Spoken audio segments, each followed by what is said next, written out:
Madam Chair, thank you.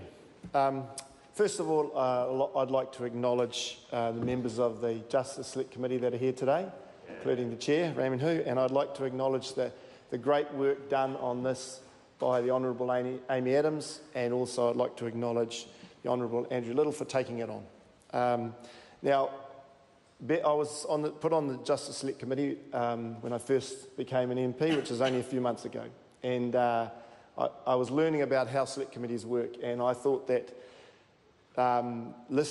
dealing with this particular case was the way Select Committees operate, and I didn't realise that it's not always the case.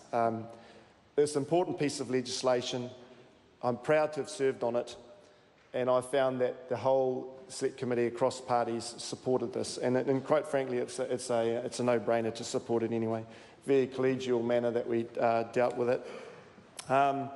And what I found was that Select Committee members brought their own life experiences to the discussion, and in particular we had Jenny Anderson, who's got a background with police and intelligence and justice, and we also had the dinosaur up there, Greg O'Connor, 30 years in the police, and huge amounts of invaluable experience, and I say that quite fondly. So he brought a lot to the table. And also the officials that are here today also brought their contribution, and so we all worked together, and I think we got a good result.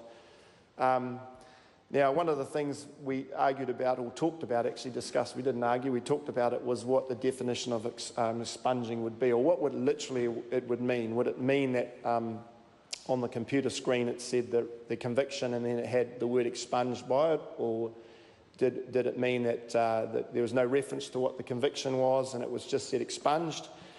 And the officials came back with what they believed would be the way to deal with it, and that was just have the word expunged. But from our experiences in the police and others, we felt that any reference on that computer screen that could identify what it was would defeat the purpose.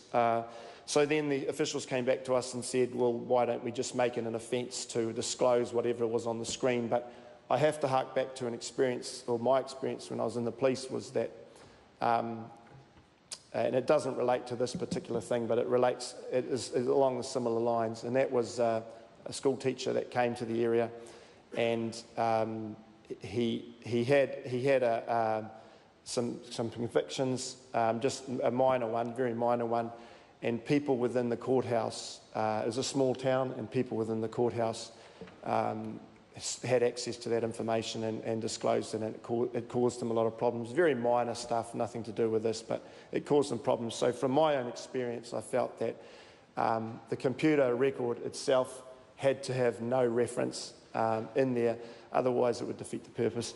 And I believe that's where we've gone with it. So that's my contribution. I have to say it was a pleasure to be part of the team. I'm no longer on that Select Committee. I've been moved to Transport and Infrastructure, but it was a pleasure to be on that team. It was a pleasure to be a part of this process, and I recommend it to the House.